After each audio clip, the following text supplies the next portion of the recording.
Eu sempre achei que algumas histórias simplesmente não deveriam vir à tona, que certos capítulos da nossa vida nasceram para ser enterrados em silêncio. Só que o silêncio, por mais confortável que seja no começo, vira um peso tão grande que em algum momento ele te esmaga. E foi exatamente isso que aconteceu comigo. Tudo começou na sexta-feira em que o país acordou com a notícia de que um professor respeitado, conhecido por sua postura exemplar, havia perdido tudo da noite para o dia. A carreira, a credibilidade, a admiração da cidade inteira. E pior, um bilhete foi encontrado na porta da escola explicando por que aquilo tinha acontecido. Um bilhete assinado por alguém que ninguém imaginou que ainda estivesse vivo para contar a história. Aquele alguém era eu. Antes que você comece a imaginar coisas, é melhor respirar fundo, porque o que eu vou contar aqui não é bonito, não é simples e não é rápido, mas é real.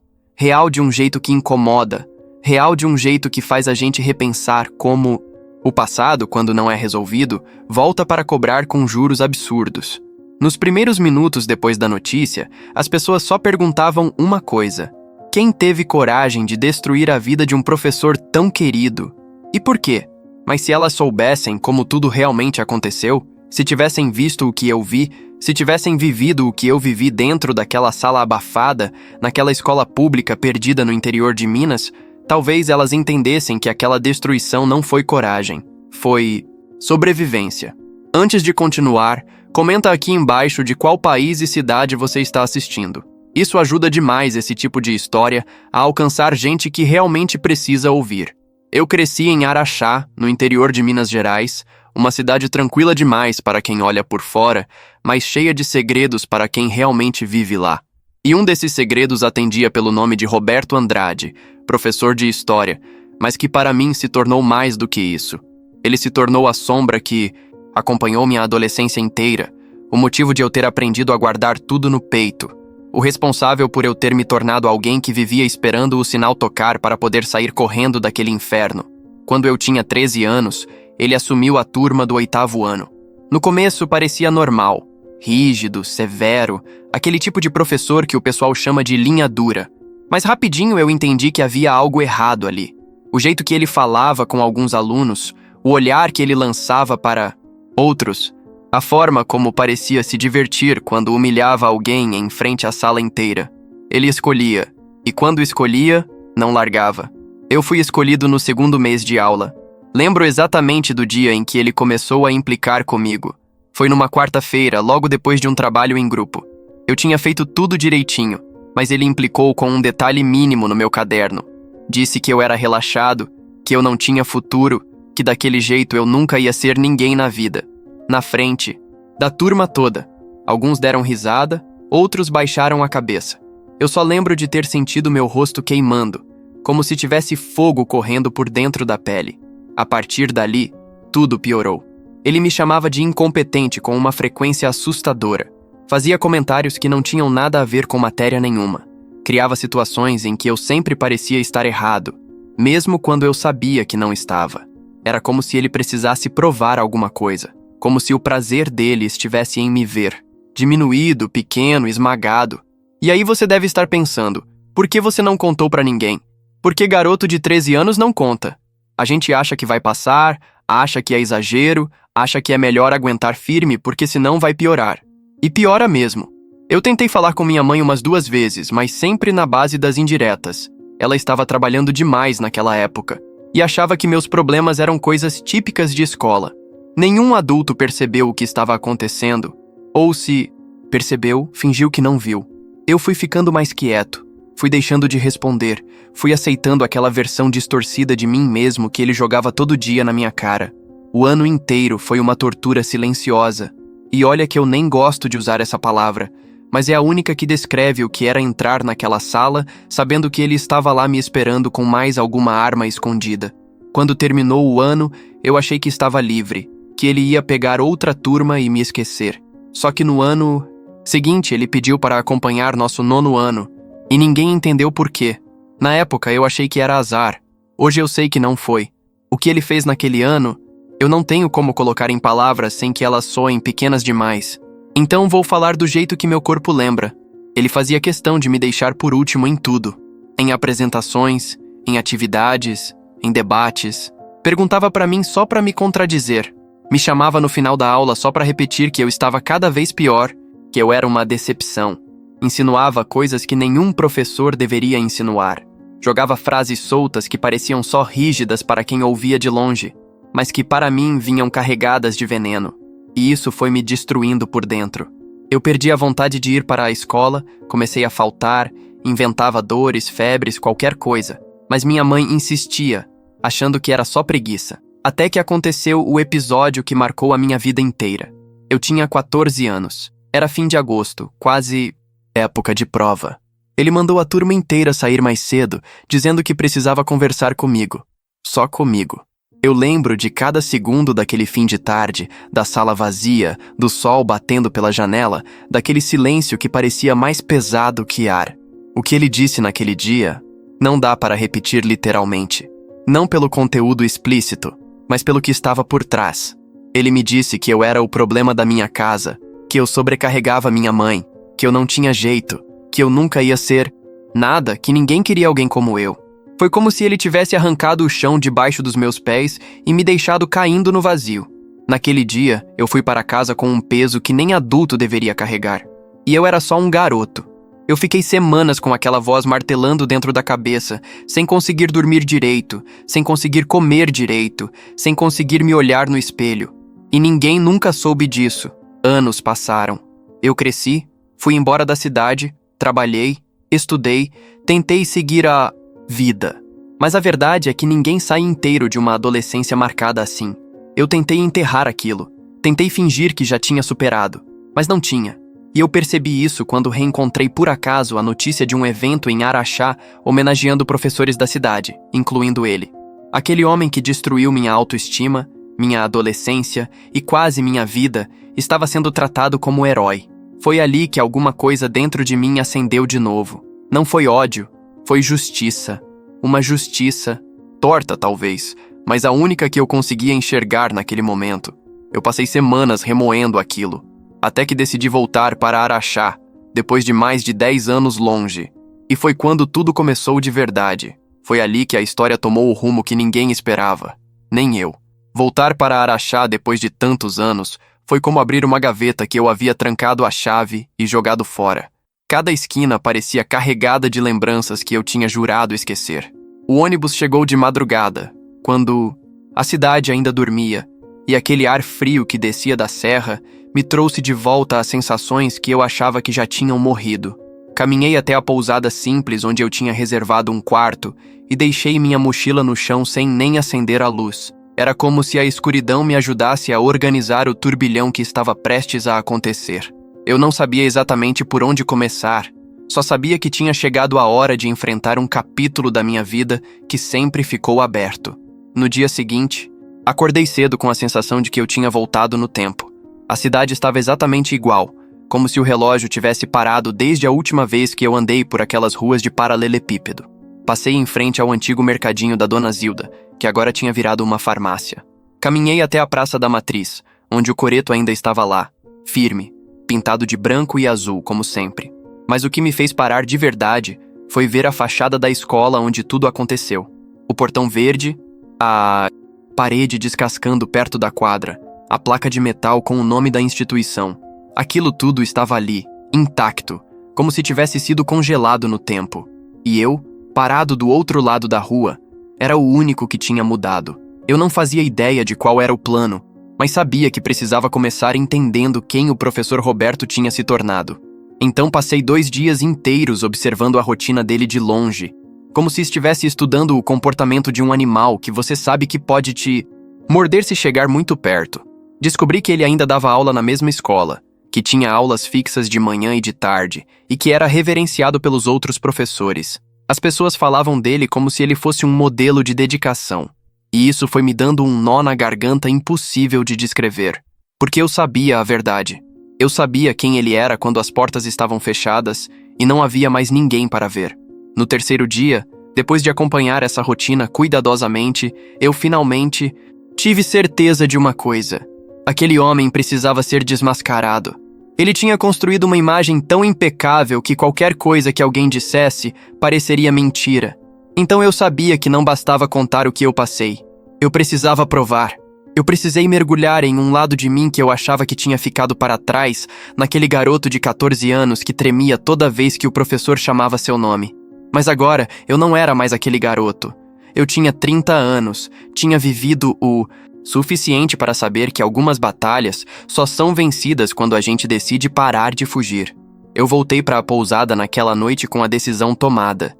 Eu iria expor tudo, mas antes disso, eu precisava revisitar meu próprio passado para entender como transformar aquilo em algo que ninguém pudesse ignorar. E foi por isso que eu decidi visitar minha antiga casa.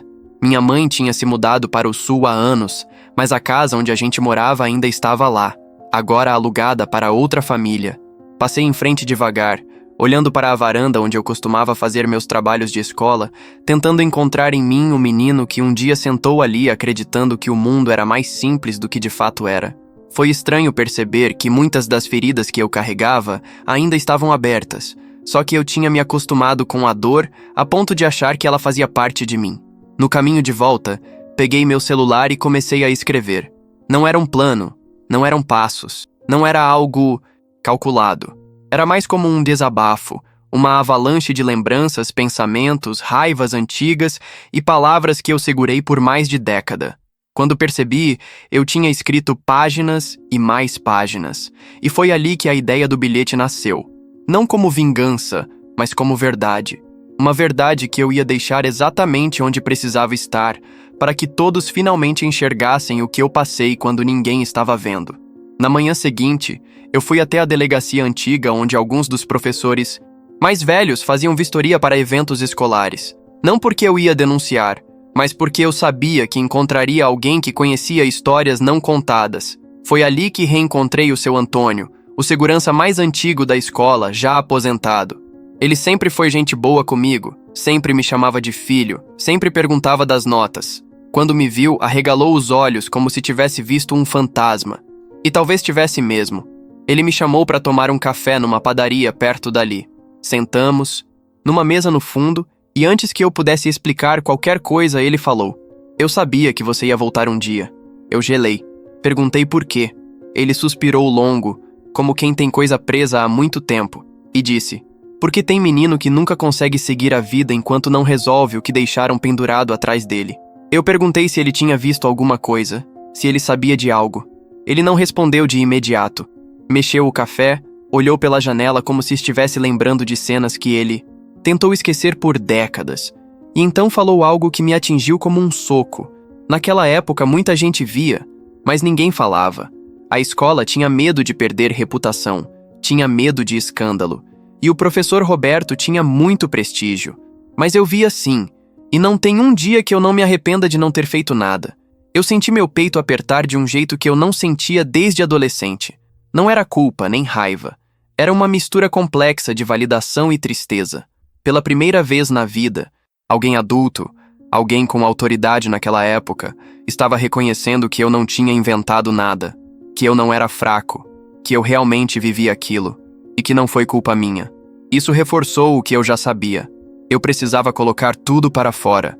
Precisava fazer esse homem enfrentar as consequências do que fez. E eu sabia exatamente por onde começar. Passei os dias seguintes investigando documentos antigos da escola, conversando com ex-alunos, reunindo relatos que nunca vieram a público. Era impressionante como muita gente lembrava de pequenos detalhes, expressões, situações estranhas que na época não faziam sentido, mas que agora, olhando para trás, confirmavam tudo. Alguns alunos lembravam das humilhações, outros lembravam de comentários inadequados que ele fazia para meninas novas. Outros lembravam simplesmente do medo. Mas ninguém nunca tinha unido os pontos, porque ninguém teve coragem de enfrentar o mito que ele tinha construído ao redor de si. Eu passei por noites inteiras, em claro, organizando tudo aquilo como se estivesse montando um quebra-cabeça de terror psicológico. Era como reviver tudo de novo, mas dessa vez eu não estava sozinho. Cada relato era uma peça que se encaixava com o que eu vivi. E quando finalmente terminei, eu sabia que tinha algo grande demais para ser ignorado. Era como se todos os anos de silêncio tivessem desaguado naquele momento. Foi aí que comecei a escrever o bilhete final. Não era um bilhete curto. Era praticamente uma carta. Uma confissão, uma denúncia e um grito. Eu escrevi não apenas o que ele fez comigo, mas como aquilo me moldou, como afetou minha vida adulta, meus relacionamentos, minha confiança, meus medos. Eu escrevi sobre cada noite que eu perdi, tentando entender por que alguém que deveria ensinar decidiu destruir um garoto. E escrevi também que ele não estava mais acima de tudo, que alguém finalmente estava olhando de volta. Eu imprimi o bilhete em papel simples, como se fosse um pedaço esquecido de um caderno, antigo, e decidi que ele seria deixado no único lugar onde ninguém poderia fingir que não viu, a porta da sala dos professores. E junto com ele, coloquei uma pasta com todos os relatos que eu tinha reunido, cópias de e-mails, mensagens antigas, depoimentos anônimos, um dossiê completo sobre quem aquele homem realmente era. Naquela noite, enquanto eu caminhava até a escola, senti algo que não sentia desde criança. Medo. Um medo antigo, enraizado, quase infantil, mas continuei andando. Cada passo parecia dizer que eu estava prestes a fechar um ciclo que levou anos para ser compreendido. Quando cheguei ao portão da escola, a adrenalina tomou conta. Pulei a grade com a agilidade que eu nem sabia que tinha mais. Fui até o corredor principal, apoiando a pasta e o bilhete exatamente na porta da sala dos professores, onde a luz do corredor destacava o envelope como se fosse uma prova viva. Saí sem olhar para trás. E naquela madrugada, eu não dormi, porque eu sabia que, quando o sol nascesse, nada mais seria como antes. No dia seguinte, às 6:30 da manhã, quando os primeiros funcionários começaram a chegar à escola, a notícia se espalhou como um incêndio. A porta da sala dos professores estava cercada. A coordenadora tentava entender quem tinha deixado aquele envelope. Alguns professores cochichavam com a expressão de quem tinha acabado de ver algo que não podia desver. E o professor Roberto? Ele chegou poucos minutos depois. Eu não estava lá dentro para ver, mas as testemunhas descreveram a cena como algo que ninguém imaginava presenciar um dia. Quando ele entrou no corredor, as pessoas abriram espaço, não como quem abre caminho para uma autoridade, mas como quem se afasta de alguém que acabou de ser exposto. A coordenadora, pálida, segurava o bilhete como se estivesse segurando dinamite, e quando ele percebeu que o papel estava marcado com meu nome completo, escrito em letras firmes, o rosto dele simplesmente desabou. Não em tristeza, em medo. Medo puro. Medo de quem finalmente foi alcançado pelo passado que achou que tinha apagado. Eu assisti tudo de longe. Tinha me colocado numa esquina em frente à escola, com óculos escuros e um boné, observando de dentro do carro. Não porque eu queria ver a queda dele, mas porque eu precisava ter certeza de que as pessoas iam acreditar. De que pela primeira vez o que aconteceu comigo não seria tratado como exagero, como confusão de adolescente, como coisa de escola. Eu queria ver a verdade se levantando, mesmo que fosse devagar. E ela se levantou. O bilhete foi lido na frente de todos os professores. A pasta com os depoimentos anônimos foi aberta ali mesmo, na mesa da diretora. Quando os primeiros relatos começaram a ser lidos em voz alta, a sala ficou em silêncio. Não o silêncio de respeito, o silêncio de choque. O silêncio pesado, sufocante, o tipo de silêncio que só aparece quando as máscaras caem. A notícia vazou para a imprensa local antes do meio-dia. Repórteres começaram a aparecer na frente da escola como urubus em torno de um corpo que ainda não foi oficialmente reconhecido. Manchetes pipocavam nos sites. Professor renomado é acusado de humilhação sistemática de alunos. Dossiê anônimo expõe comportamento abusivo de educador respeitado. Araxá em choque. Professores e ex-alunos quebram silêncio após bilhete misterioso. Eu acompanhava tudo de dentro do carro, com a janela entreaberta e o coração batendo forte.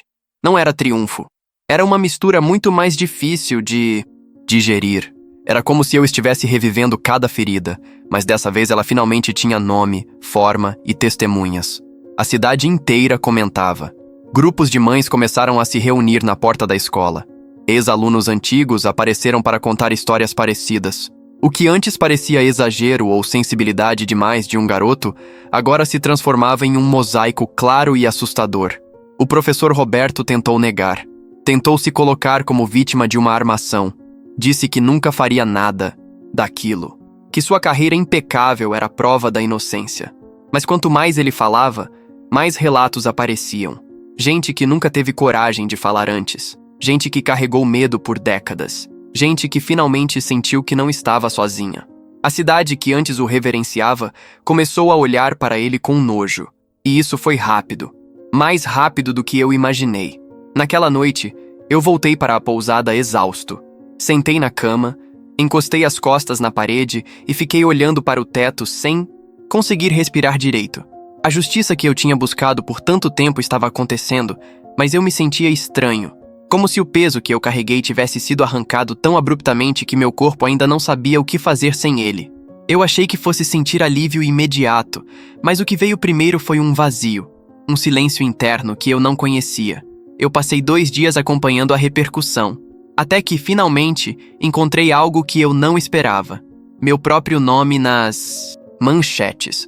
Não revelavam detalhes, mas diziam que o bilhete havia sido escrito por um ex-aluno corajoso que decidiu não se esconder mais. A imprensa queria saber quem eu era. Alguns tentavam adivinhar, outros inventavam histórias. E eu sabia que, mais cedo ou mais tarde, descobririam. Então eu decidi me antecipar. Escrevi uma carta para o jornal da cidade, contando tudo em primeira pessoa. Sem detalhes que pudessem violar nada, sem acusações explícitas, sem nada que pudesse ser usado contra mim legalmente. Era uma narrativa emocional, humana, profunda. Eu falei do medo, do silêncio, da adolescência perdida. Falei do impacto psicológico de crescer achando que era incapaz, inútil, quebrado. Não citei nenhuma situação gráfica. Falei de sentimentos, de atmosferas, de consequências. Falei do que dói sem precisar mostrar a ferida. A carta viralizou. O Brasil inteiro começou a falar sobre abuso emocional na escola, sobre professores autoritários, sobre adolescentes que sofrem em silêncio. Páginas grandes compartilharam.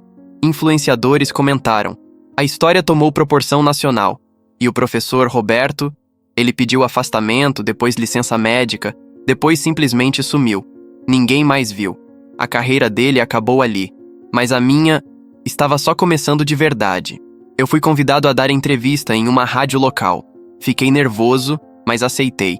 E foi a primeira vez que eu ouvi minha própria voz contando aquilo sem tremer. A locutora me perguntou por que eu tinha decidido falar depois de tantos anos. Eu respondi que o silêncio destrói mais do que qualquer grito. Ela perguntou se eu me arrependia de ter exposto o professor. Eu disse que me arrependia sim, de não ter feito isso antes. Quando saí da rádio, o sol batia forte e o asfalto quase tremia de calor. E eu sentia algo que não sentia desde a infância. Liberdade. Não aquela liberdade superficial de poder ir e vir.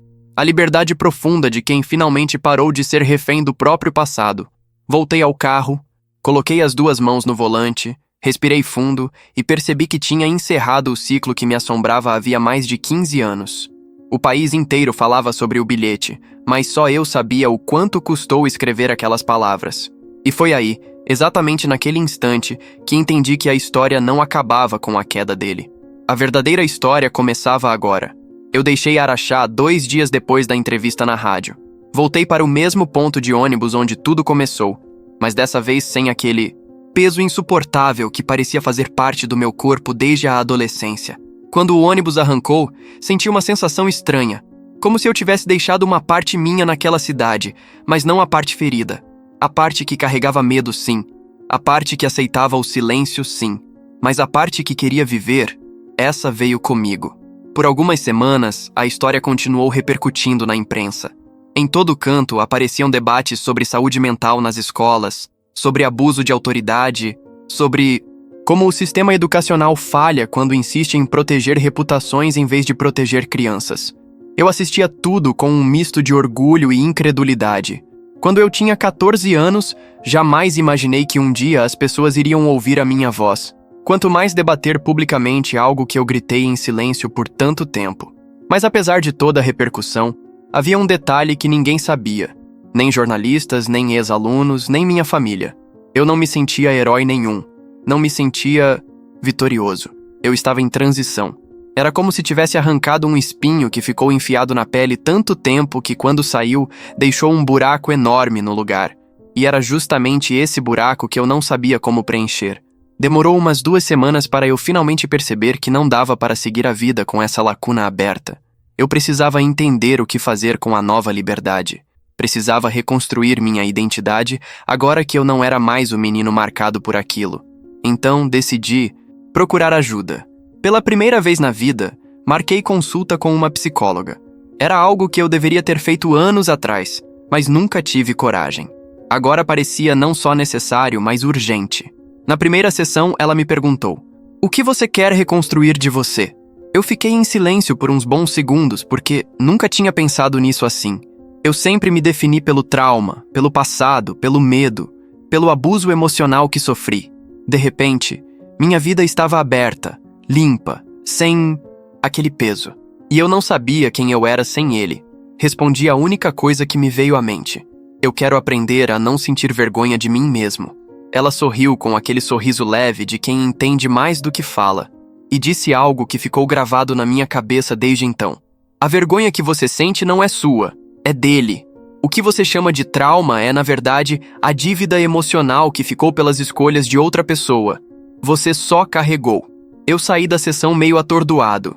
Não porque eu não soubesse disso no fundo, mas porque ninguém nunca tinha me dito de forma tão direta. Passei a noite refletindo, e pela primeira vez, percebi que talvez eu tivesse vivido anos carregando um peso que não era meu, e expondo o professor não foi vingança, foi devolver esse peso para quem realmente o criou. As semanas passaram, minha vida começou a ganhar novos rumos. Recebi mensagens de centenas de pessoas, algumas anônimas, outras contando suas próprias histórias de dor e silêncio. Gente que dizia que meu relato tinha dado coragem para falar pela primeira vez. Gente que me agradecia por ter exposto algo que muitos vivem, mas quase ninguém tem ousadia de enfrentar. Eu lia cada mensagem com um nó na garganta.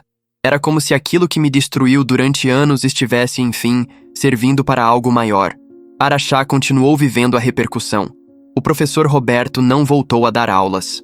Houve investigação interna, movimentação jurídica, entrevistas de ex-alunos que agora se sentiam encorajados a falar. Ele tentou, de todas as formas, limpar a própria imagem. Contratou advogado, tentou alegar perseguição, difamação, disse ter sido vítima de grupos organizados de alunos rebeldes. Mas quanto mais ele se explicava, mais ele se enrolava. No final, a própria Secretaria de Educação o afastou permanentemente. E isso não aconteceu por minha causa apenas. Aconteceu porque, finalmente, as pessoas se permitiram ver o que sempre esteve ali. Mas enquanto a cidade se ocupava do destino dele, eu tentava entender o meu. Voltei a trabalhar, retomei minha rotina, mas percebi que algo dentro de mim tinha mudado de forma definitiva. Eu não era mais alguém que se encolhia diante da memória de uma figura de autoridade. Não era mais alguém paralisado pelo passado. Eu tinha descoberto uma força que eu nem sabia que existia. Foi por isso que aceitei um convite que mudou tudo. Uma escola estadual de outra cidade me chamou para fazer uma palestra para professores sobre saúde emocional dos alunos. Fiquei nervoso como não ficava há muito tempo, mas aceitei. Quando subi no palco improvisado do auditório simples, com umas 40 cadeiras de plástico e um microfone chiando, senti minhas mãos tremerem. Então olhei para a plateia, professores, pedagogos, coordenadores, e entendi por que eu estava ali. Eu respirei fundo e comecei a falar. Contei minha história com cuidado, sem detalhes que pudessem violar nada, focando no emocional, no que aquilo fez comigo, em como minha adolescência foi moldada pelo medo e pela humilhação. Contei sobre o silêncio que me engoliu por anos, sobre o peso que só foi tirado quando finalmente falei. E enquanto eu falava, percebi algo que nunca tinha notado. Não havia raiva na minha voz, havia firmeza, havia verdade, havia cicatrização. Quando terminei, o auditório ficou em silêncio por alguns segundos. Depois, uma das professoras levantou e me disse que nunca tinha parado para pensar que poderia estar contribuindo, mesmo sem perceber, para o sofrimento de algum aluno. Outra falou que tinha acabado de enxergar uma situação antiga de um jeito totalmente novo. Um professor mais velho, de barba branca, disse que carregava culpa por ter sido duro demais em sala de aula quando começou a dar aula. E pela primeira vez, eu entendi que minha história estava tendo um efeito real. Saí da palestra com uma sensação que eu nunca tinha experimentado. Propósito. Eu passei tantos anos sendo definido pela dor que nunca imaginei que um dia ela se tornaria ferramenta para algo maior. Mas era isso que estava acontecendo. Cada palavra que eu contava deixava mais leve o que um dia me esmagou. Cada pessoa que me ouvia e refletia fazia com que aquela história não tivesse sido em vão. Eu não queria que meu passado fosse apenas lembrado. Eu queria que ele servisse para que nenhum aluno, em nenhuma sala, nunca mais passasse pelo que eu passei. E foi exatamente isso que guiou minha vida dali em diante. Mas ainda faltava um capítulo. Um capítulo que eu nunca contei para ninguém.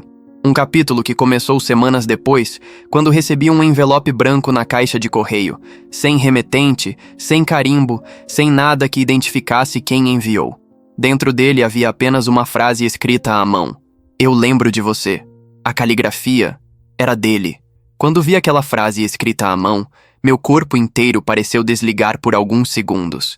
As letras eram exatamente como eu lembrava, firmes, inclinadas levemente para a direita, com aquele jeito pretensamente elegante que ele tanto fazia questão de exibir. Era impossível confundir. Não precisava de assinatura. Não precisava de nome. Bastava olhar para sentir o mesmo frio na espinha que eu sentia quando tinha 14 anos. Sentei na mesa da cozinha, coloquei o bilhete sobre a luz e fiquei encarando aquelas 3 palavras por longos minutos. Eu lembro de você. Nada mais, nada menos. Uma frase que poderia significar tudo e nada ao mesmo tempo. Uma ameaça velada? Uma tentativa de me intimidar? Um pedido de conversa? Ou simplesmente o último suspiro de alguém que viu sua reputação desmoronar pelas próprias atitudes? Eu não sabia, e isso só aumentava o peso do papel na minha mão. Respirei fundo várias vezes, tentando entender o que eu estava sentindo. Medo? Não exatamente. Raiva? Talvez um pouco, mas o que dominava era algo diferente.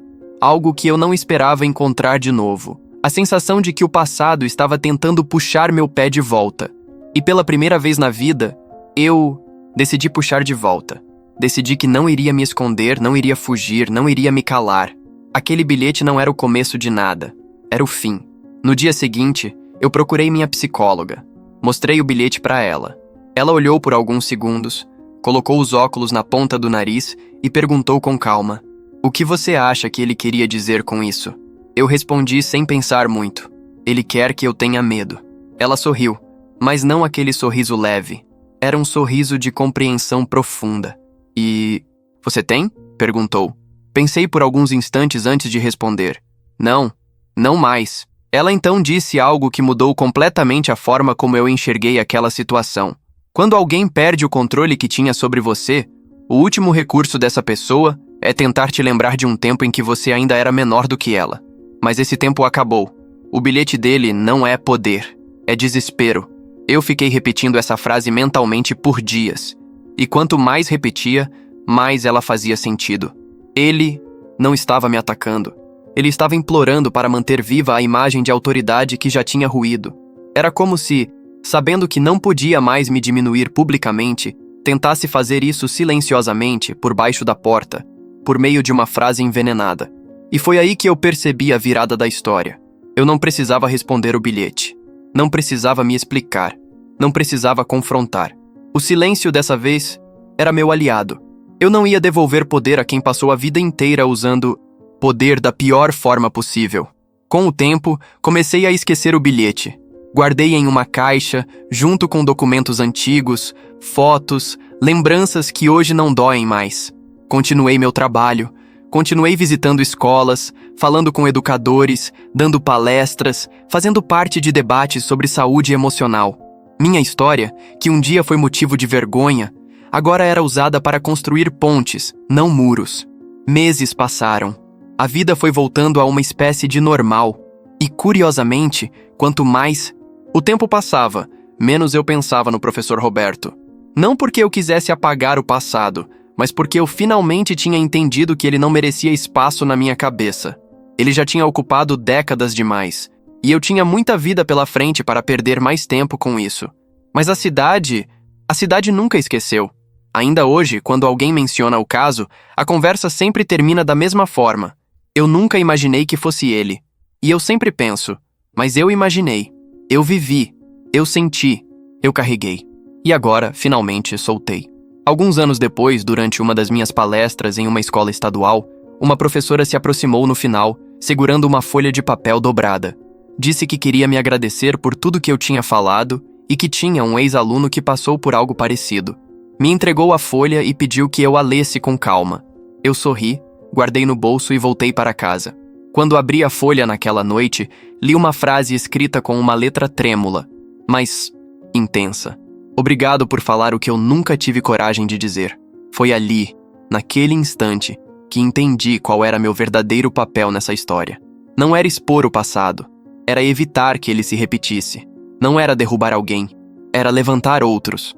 Não era destruir, era reconstruir. E foi ali também que percebi a maior verdade de todas. Eu sobrevivi à adolescência, sobrevivi ao silêncio, sobrevivi ao professor Roberto, mas, acima de tudo, sobrevivi a mim mesmo, a minha própria crença de que eu não valia nada. E essa foi a maior vitória. Hoje, quando olho para trás, não vejo mais o homem que me destruiu. Vejo o homem que eu me tornei apesar dele. E isso, para mim, é o que realmente importa, porque a justiça que eu busquei anos atrás não foi contra ele, foi a favor de mim. E se você me perguntar se eu faria tudo de novo, eu respondo sem hesitar, sim, porque algumas histórias precisam ser contadas para que outras não precisem existir. Fim.